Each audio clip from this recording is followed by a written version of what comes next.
Hola, soy Gabriel León y estás escuchando La Ciencia Pop, un podcast sobre historias de ciencia. Hoy les contaré la historia de algunas curiosas leyes, incluyendo una que determinó que los tomates son verduras.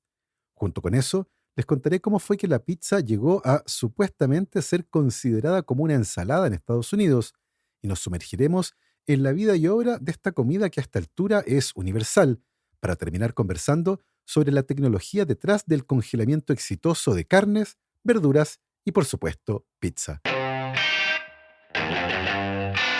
Les recuerdo que este proyecto es financiado en un 100% por el aporte voluntario de mis muy queridos patrons. Si quieren apoyar este proyecto, lo pueden hacer en www.patreon.com/lascienciapop y ahí se pueden inscribir para hacer un aporte mensual y apoyar a la producción de este podcast. Como siempre, agradezco el apoyo de mis muy queridos patrons: Sandra Marras, María Soledad Neira, Giovanni Rosales, Olivia Artigas, Andrés Cepeda, Sergio y Jorge Pincheira, Sergio Yuri Espinosa, Felipe Abarzúa, Los Rojas Peredo, Mario Vicuña, Ariel Guerrero, Paola Oyarzún, Ronda Butler, Bruno Gisling, Silvana Cartagena y Gabriel Chimino, Natalia Moreno, La Cervecería Intrínseca, Maximiliano Alcayaga, Marjorie Leighton, la familia Poblete Díaz, Gonzalo y Lorenzo San Martín, Andrea Méndez, Guillermo Sebastián y Celeste Acuña, Edu Arnelo, Sofía del Villar, Mr. Corner, Bernie Love, Juan Francisco San Martín, la familia Gutiérrez Jorquera, Daniela Struckhardt, Juan Pablo Cortese, Gail Jewell, Javier Ocaranza, J. Pérez, Matías Ichay, la familia Verdugo Enríquez, Andrés Arias, Martina y Gaspar Fernández, César Antonio Cid, la familia Moya Velázquez, Liliana Guzmán, Carolina Sepúlveda, Pía Pérez y Diego León, Jordi Torras, José Manuel Carballo, Rolando Cosio, Víctor Bucarey, Julio Serrano, Almendra y Luna Andrus, Café Elqui, Javiera Castro, Playita Restobar Guanaqueros y el pintor Max Langevin.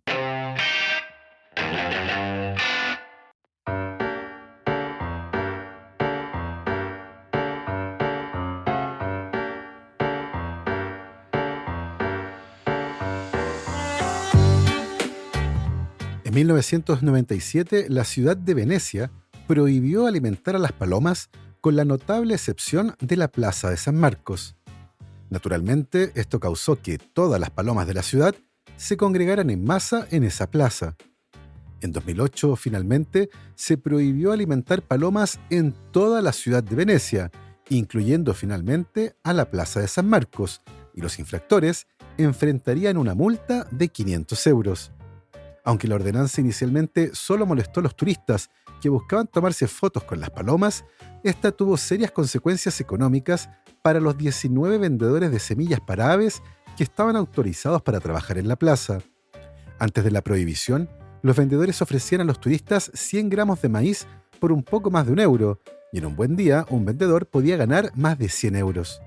Indignados por la prohibición, los vendedores argumentaron que la mayoría de los daños a la plaza, la razón que se esgrimió para prohibir que se alimentaran las palomas, eran causados por el smog y no por las aves. Los vendedores y los turistas no fueron los únicos que se enfurecieron con la prohibición. Los grupos defensores de los derechos de los animales también protestaron enérgicamente. Poco después de la promulgación de la prohibición, una banda de amantes de los animales, armados con banderas de calaveras y tibias, se acercó a la plaza en su lancha más rápida y esparció rápidamente 9 kilos de semillas para las palomas. Atacaron 2 veces al amanecer y una vez al mediodía, desafiando a la policía para que los multaran. Estos actos de vandalismo con semilla no lograron persuadir a los funcionarios de la ciudad de levantar la prohibición. En los 14 años desde que se implementó la prohibición de alimentar palomas, grandes colonias de estas aves continúan residiendo en la Plaza de San Marcos. Algunos turistas todavía las alimentan de manera furtiva, aunque ahora la multa ha aumentado a 700 euros. Habiendo sido un elemento presente desde el siglo XIII en la plaza, parece que el legado de las palomas será difícil de erradicar. Muchas veces nos topamos con ordenanzas o leyes que parecieran no tener una lógica muy clara o al menos de necesitar una buena explicación para entender su origen. Así, por ejemplo, en Grecia existe una ley que prohíbe a las mujeres usar tacones y en el estado de Georgia, en Estados Unidos, es ilegal tener una vaca en la bañera. En ambos casos, la explicación ayuda a entender una norma que parece no tener sentido.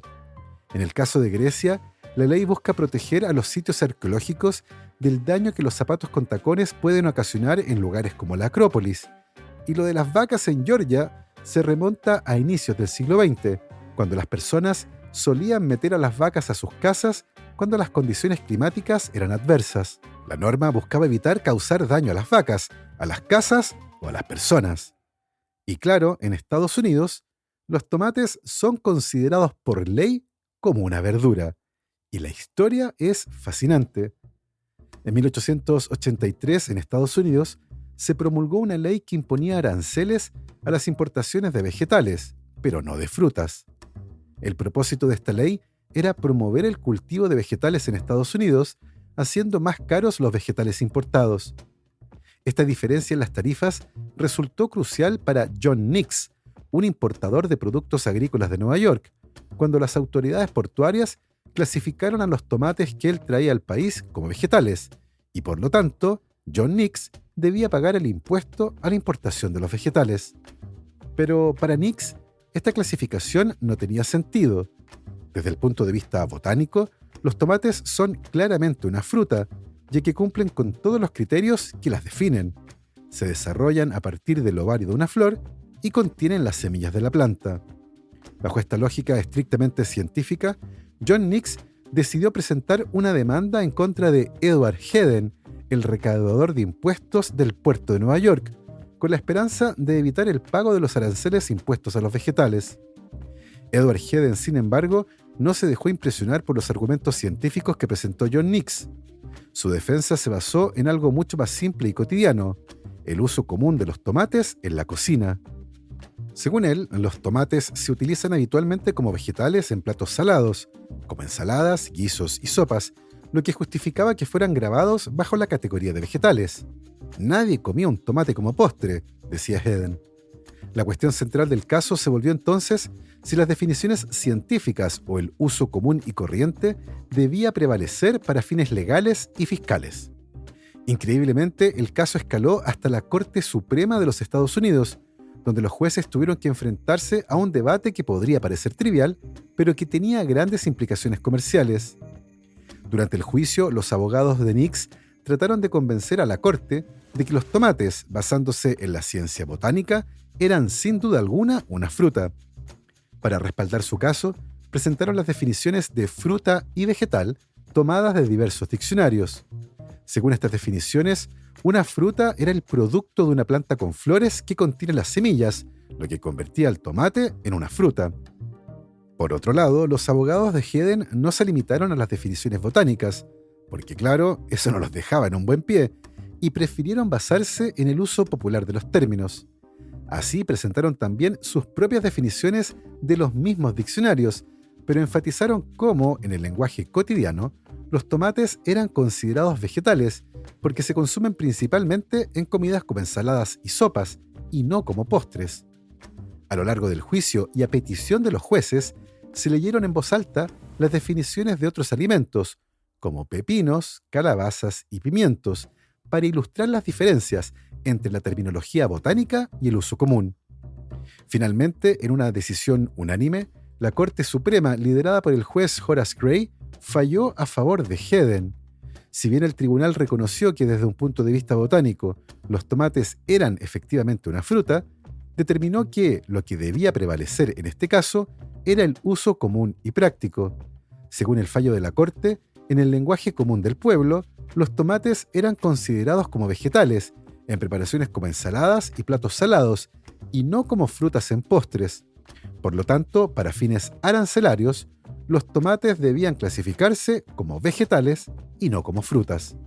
Esta decisión legal se convirtió en un precedente que subrayó cómo en algunos contextos el lenguaje cotidiano puede superar una definición científica estricta. Aunque el caso Nix versus Hedden puede parecer un tanto peculiar hoy, tuvo importantes repercusiones para los importadores de productos agrícolas en esa época, ya que determinaba si tenían que pagar aranceles adicionales por los productos que traían al país. Más allá de sus implicaciones comerciales, este caso es un ejemplo fascinante de cómo las definiciones legales pueden depender tanto del uso práctico como de la exactitud científica. En muchos aspectos, se trata de una batalla entre dos formas de entender el mundo: la precisión técnica frente a la pragmática realidad del día a día.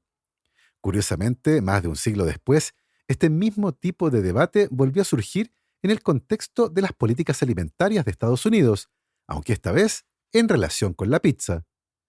En 2011, el Departamento de Agricultura de los Estados Unidos emitió una normativa en la que se permitía que 2 cucharadas de salsa de tomate contaran como una porción de vegetal dentro del programa de almuerzos escolares.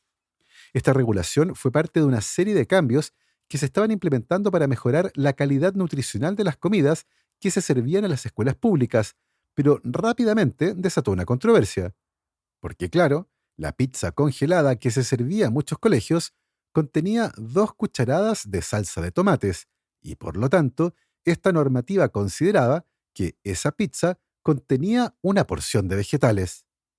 Esta noticia, muy comentada hasta el día de hoy, se ha interpretado de manera un poco distorsionada, como si la normativa estableciera que la pizza es un vegetal, aunque en estricto rigor, la normativa se refiere exclusivamente a la presencia de la salsa de tomates en la pizza. Ahora bien, al igual que el caso de Nix versus Heden, la polémica se centraba en una cuestión de definiciones. Aunque los tomates son técnicamente una fruta, la salsa de tomate fue tratada como un vegetal debido a su uso común en alimentos salados como la pizza. Esta decisión fue fuertemente criticada por aquellos que consideraban que era una forma de burlar las recomendaciones nutricionales y que el hecho de que la salsa de tomate en la pizza contara como un vegetal no contribuía realmente a mejorar la calidad de los alimentos escolares. Este debate refleja muy bien muchos de los mismos dilemas que surgieron en el caso de Nix versus Heden. ¿Debería prevalecer la ciencia o el uso cotidiano? Al igual que en 1893, las consideraciones políticas y prácticas acabaron teniendo más peso que la definición técnica. En ambos casos, la cuestión de si un tomate es una fruta o un vegetal se resolvió no por lo que dice la ciencia botánica, sino por cómo lo perciben y utilizan las personas en su vida diaria. La decisión de contar la salsa de tomates como un vegetal en las escuelas causó tal revuelo que se convirtió en un símbolo de las tensiones entre la salud pública y la industria alimentaria. Al igual que la Corte Suprema en el siglo XIX, las políticas modernas también optaron por una definición pragmática basada en el uso común. Sin embargo, estas decisiones generan un debate sobre hasta qué punto las definiciones deberían adaptarse a la realidad diaria o ajustarse a principios más estrictos y científicos. Una cosa interesante del caso de Nix versus Heden y la polémica sobre la salsa de tomate en la pizza revela cómo tanto en el siglo XIX como en el XXI, la tensión entre el conocimiento científico y el uso común puede influir en decisiones con importantes repercusiones sociales y económicas. La aparentemente simple cuestión de si un tomate es una fruta o un vegetal se convierte en ambos casos en una ventana a debates más amplios sobre el lenguaje, la ciencia y las políticas públicas. Ahora bien, más allá de esta interesante discusión, la historia de la pizza y su relevancia culinaria y cultural se entrecruza con el desarrollo de una tecnología que hoy resulta crucial y que cambió la forma de producir, vender y consumir alimentos en todo el mundo. Pero antes de hablar de esa tecnología, tenemos que sumergirnos en la vida de la pizza. Aunque hoy este alimento está asociado principalmente con Italia, sus orígenes son mucho más antiguos y se remontan a las civilizaciones mediterráneas que consumían panes planos con diferentes ingredientes. El concepto básico de colocar alimentos sobre una base de pan es algo que se encuentra en muchas culturas alrededor del mundo, pero en la región del Mediterráneo, este tipo de comida comenzó a tomar una forma que con el tiempo se convertiría en la pizza que conocemos hoy. Los primeros indicios de lo que podríamos considerar pizza provienen de la antigua Grecia, donde los griegos comían panes planos llamados placus que cubrían con hierbas, ajo, cebolla y otros ingredientes locales. También los antiguos romanos tenían una versión de un pan plano llamado focaccia que a menudo se condimentaba con aceite de oliva y hierbas. Sin embargo, lo que diferencia a estas versiones antiguas de la pizza moderna es la falta de un ingrediente fundamental: el tomate. El tomate llegó a Europa recién en el siglo XVI tras la colonización de América. Originalmente, los europeos, incluidos los italianos, eran reacios a consumirlos porque creían que eran venenosos. Esto se debía a que el tomate es miembro de la familia de las solanáceas, a la cual también pertenecen plantas venenosas como la beladona. Sin embargo, con el tiempo, el tomate fue ganando aceptación, particularmente en las regiones del sur de Italia, como Nápoles, donde empezó a ser utilizado en la cocina local. Nápoles, una ciudad portuaria en el sur de Italia, jugó un papel crucial en el desarrollo de la pizza tal como la conocemos hoy. En el siglo XVIII, Nápoles era una ciudad densamente poblada y también muy empobrecida, lo que obligaba a las personas de la clase trabajadora a intentar encontrar comidas que fueran asequibles, rápidas y fáciles de consumir. Los vendedores ambulantes comenzaron a vender entonces panes planos cubiertos con ingredientes baratos, como aceite de oliva, ajo, queso y eventualmente tomates. Estas primeras pizzas eran un alimento de las clases populares y no gozaban de mucha reputación fuera de los barrios más pobres de la ciudad. Todo cambió en 1889, cuando el rey Humberto I y la reina Margarita de Saboya visitaron Nápoles. Durante su estancia, la reina Margarita pidió probar una de las especialidades locales. Un maestro pizzero napolitano llamado Rafael Espósito fue llamado para preparar 3 tipos de pizza. De las 3, la que más le gustó a la reina fue una pizza que Espósito había cubierto con tomate, queso mozzarella y albahaca, ingredientes que representaban los colores de la bandera italiana. En honor a la reina, Espósito bautizó esta pizza como Pizza Margarita. Este evento fue decisivo, ya que ayudó a legitimar la pizza, elevándola de una comida de las clases bajas a un plato aceptable para la realeza. A pesar de su creciente popularidad en Nápoles y el sur de Italia, la pizza siguió siendo una especialidad regional hasta bien entrado el siglo XX. La verdadera expansión de la pizza fuera de Italia ocurrió gracias a la migración de los italianos, especialmente de los napolitanos, a Estados Unidos a fines del siglo XIX y principios del siglo XX. Al llegar a ciudades como Nueva York, Chicago y Boston, los inmigrantes napolitanos trajeron consigo sus tradiciones culinarias, incluida la pizza. El primer restaurante de pizza en los Estados Unidos abrió en Nueva York en 1905 de la mano de Gennaro Lombardi, quien es ampliamente considerado como el pionero de la pizza en Estados Unidos. De hecho, Lombardi's Pizza, que existe aún hasta el día de hoy, fue el primer lugar en el que la pizza comenzó a ganar popularidad fuera de los barrios italianos. A lo largo de las décadas, la pizza se fue adaptando a los gustos locales, y en ciudades como Chicago, por ejemplo, surgió la pizza al estilo deep dish, una versión más gruesa y pesada que la pizza napolitana original. En Nueva York, la pizza se convirtió en una comida rápida y barata, ideal para la vida ajetreada de la ciudad. La verdadera explosión de la pizza a nivel global comenzó después de la Segunda Guerra Mundial, cuando los soldados estadounidenses que habían estado estacionados en Italia regresaron a casa con un gusto adquirido por la pizza. Esto, combinado con el auge de la cultura del automóvil y los suburbios de la posguerra, dio lugar al surgimiento de las cadenas de pizzerías y la pizza como un alimento rápido, barato y conveniente. En las décadas de 1950 y 1960, cadenas como Pizza Hut y Domino's comenzaron a expandirse por todo el país, llevando la pizza a cada rincón de Estados Unidos y luego más allá. En este contexto, también surgió la invención de la pizza congelada, una innovación que permitió que las personas pudieran disfrutar de una pizza en cualquier momento desde la comodidad de sus hogares. Una figura relevante de esta historia es Ruth Graves Wakefield, quien ya era famosa por haber inventado las galletas con chips de chocolate, y ella fue también una de las primeras en popularizar las pizzas congeladas durante la década de 1950. Aunque si bien no inventó la pizza congelada en sí, ella ayudó a popularizar en los hogares estadounidenses su presencia, haciendo que fuera accesible y conveniente. Hoy la pizza es uno de los alimentos más consumidos del mundo y se ha adaptado a las culturas y paladares locales de cada país donde ha llegado, desde la famosa y muchas veces detestada pizza con piña de Hawái hasta las extravagantes versiones japonesas, donde puede servirse con ingredientes como mayonesa o pulpo. Sin embargo, la pizza napolitana sigue siendo la referencia clásica, y en 2017 este alimento fue reconocido por la UNESCO como Patrimonio Inmaterial de la Humanidad, un reconocimiento a su importancia cultural e histórica. La historia de la pizza es un ejemplo perfecto de cómo un alimento humilde y regional puede convertirse en un fenómeno global, transformándose y adaptándose a lo largo del tiempo.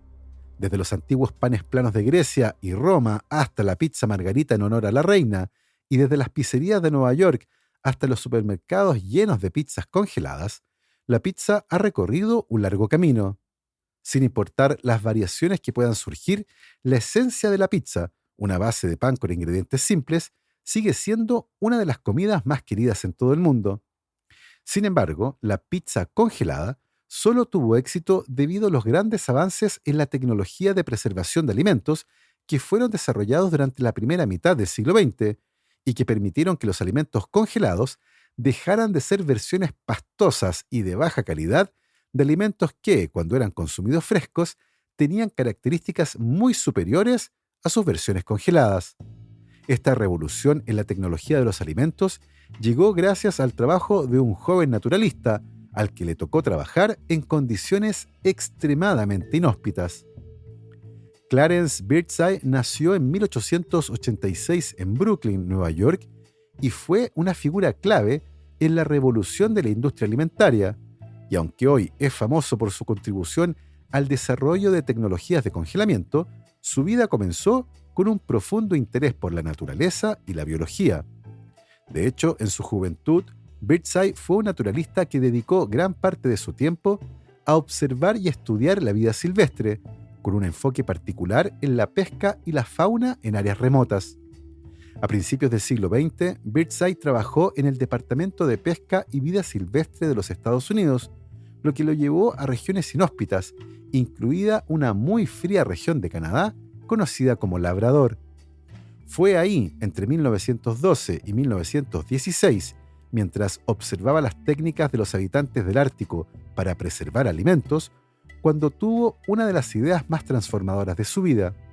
Fue en ese lugar cuando Birdseye entendió cómo los Inuit, enfrentándose a las duras condiciones del invierno, utilizaban las bajas temperaturas naturales para congelar rápidamente el pescado y la carne. Por ejemplo, los Inuit pescaban truchas desde agujeros en el hielo, y éstas se congelaban instantáneamente en el aire al sacarlas del agua, ya que la temperatura ambiente estaba por debajo de los 30 grados Celsius bajo cero. Cuando las truchas eran cocinadas más tarde, muchas veces meses después de ser pescadas, mantenían intacto su sabor y, sorprendentemente también, su textura. Lo mismo ocurría con la carne de otros animales, la que se mantenía fresca durante meses cuando era congelada rápidamente. Birdseye notó que los alimentos congelados de esta manera, inmediatamente y en condiciones extremas, retenían su frescura, sabor y textura de una manera que era imposible de conseguir usando un congelador tradicional, el método más común hasta entonces. Este descubrimiento fue revelador para Birdseye, quien rápidamente se dio cuenta del enorme potencial de la congelación rápida para mejorar la conservación de los alimentos. A diferencia de la congelación lenta, que causa la formación de grandes cristales de hielo dentro de los alimentos, la congelación rápida forma cristales que son mucho más pequeños. Los cristales grandes son como agujas que perforan las paredes celulares de las fibras musculares, permitiendo la pérdida de agua y nutrientes al descongelarse, lo que afecta al sabor, pero sobre todo a la textura de los alimentos congelados. De hecho, por aquella época, los alimentos congelados eran pastosos y muy poco atractivos tanto a la vista como al paladar, y eran ciertamente la última opción por detrás de la comida ahumada, salada o enlatada. Nadie quería comer algo que había estado congelado, porque no sabía bien y se veía horrible. En cambio, con la congelación rápida, los cristales pequeños de agua causan menos daño en la estructura del alimento, lo preserva mejor y mantiene su textura original. La ciencia detrás de este proceso se basa en la velocidad a la que el agua dentro de los alimentos se congela. En condiciones de congelación lenta, el agua tiene tiempo para formar estructuras cristalinas grandes, que cuando se descongelan, liberan agua en forma de jugos que se pierden, y lo que provoca que los alimentos tengan una textura más blanda o gomosa. Por el contrario, la congelación rápida minimiza el tiempo que el agua tiene para formar cristales grandes, lo que preserva las fibras musculares en las carnes o la textura crujiente de las verduras. Este proceso químico y físico tiene profundas implicaciones para la conservación de nutrientes y, claro, el disfrute de los alimentos, algo que Clarence Birdseye comprendió muy bien. Al regresar a Estados Unidos después de su tiempo en Canadá, Birdseye comenzó a experimentar con la congelación rápida a nivel comercial. En 1924 fundó la empresa Birdseye Seafoods, que más tarde se convertiría en General Foods. Desarrolló un sistema que utilizaba corrientes de aire extremadamente frías para congelar alimentos en cuestión de minutos en lugar de horas, lo que permitió que los productos congelados conservaran una calidad sin precedentes. Birdseye patentó varios dispositivos relacionados con este proceso y para 1929 su empresa fue comprada por Postum Cereal Company, lo que permitió la expansión de la tecnología a nivel industrial. Para ganarse a su clientela, la compañía comenzó con 10 tiendas en varias ciudades en 1930. Les dieron congeladores de exhibición, sometieron a su personal a un curso de capacitación de varios días y ofrecieron la comida en consignación. Estos incluían 27 artículos congelados diferentes, como bistecs porterhouse, chuletas de cordero o moras, frambuesas y espinacas, las que eran anunciadas como tan gloriosamente frescas como cualquiera que pueda cosecharlas el próximo verano. Poco a poco el mundo se dio cuenta de que los alimentos congelados eran seguros y podían proporcionar una alternativa atractiva y a menudo más nutritiva que los alimentos enlatados, salados o ahumados. La comida congelada superó así las limitaciones de los alimentos locales y de la temporada sin precedentes. Las tiendas y las cocinas domésticas comenzaron a adquirir congeladores y después de la Segunda Guerra Mundial, los alimentos congelados recibieron un gran impulso porque permitieron poner comidas enteras en la mesa sin que las mujeres tuvieran que pasar horas en la cocina. Incluso ayudó a dar forma a los programas actuales de almuerzos escolares. No había vuelta atrás. Este avance revolucionó a la industria alimentaria. Antes de Birdseye, la comida congelada no gozaba de gran popularidad debido a su sabor inferior y textura deteriorada. Sin embargo, su técnica de congelación rápida cambió la percepción pública de este tipo de alimentos, haciendo que productos como verduras, carnes y pescados congelados fueran casi indistinguibles de sus versiones frescas. Lo más importante es que esta técnica hizo posible la distribución de alimentos frescos a largas distancias y durante todo el año, lo que ayudó a reducir la estacionalidad en el suministro de ciertos productos y a mejorar la disponibilidad de alimentos en todo el mundo. La congelación rápida tuvo un impacto particular en los productos perecederos, como el pescado, pero su legado no se detuvo ahí. Pronto, alimentos que dependían de frescura, como frutas y verduras, comenzaron a beneficiarse de esta tecnología, mejorando la nutrición y la accesibilidad en diversas regiones. Y uno de los productos que también aprovechó la congelación rápida fue la pizza. Sin embargo, no fue hasta la década de 1950 que la pizza congelada se convirtió en un fenómeno comercial.